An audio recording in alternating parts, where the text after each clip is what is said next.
Yang ni part 2 ni guna hack, guna penutup ni. Okay, saya tak nak buang masa.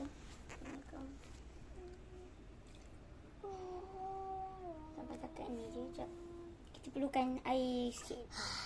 Tak apalah. Cukup. So, nanti kita akan ambil dia lemon. Jangan, kalau korang beli peniti semua, jangan jalan. Boleh. Bukan ni lah. Ni bau dia lain. Saya tutup. Lemon. Lemon.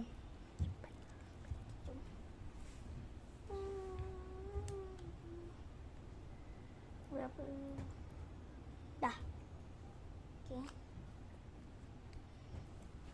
Jom kita tutup dia. Okey.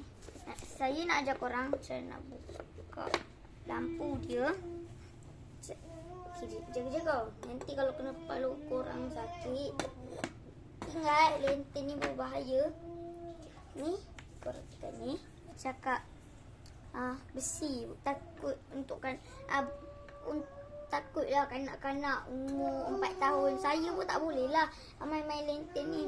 Okay, ni. Korang kena tekan ni.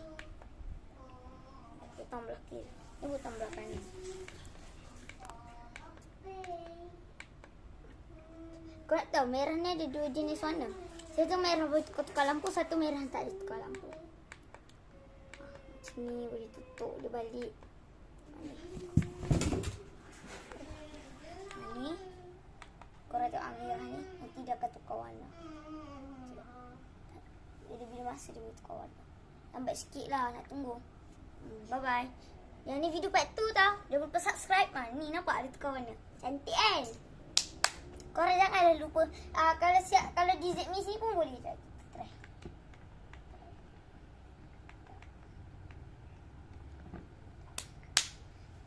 Serius cantik. Serius cantik. Aku tak sangka. Buka okey. Bye-bye. Memang cantik lah. Jangan lupa kontak mama saya. Untuk kalau korang nak join, jangan living. Ataupun yang tu dia akan bagi tu. Korang nampak asap dia? Nampak kan? Bye.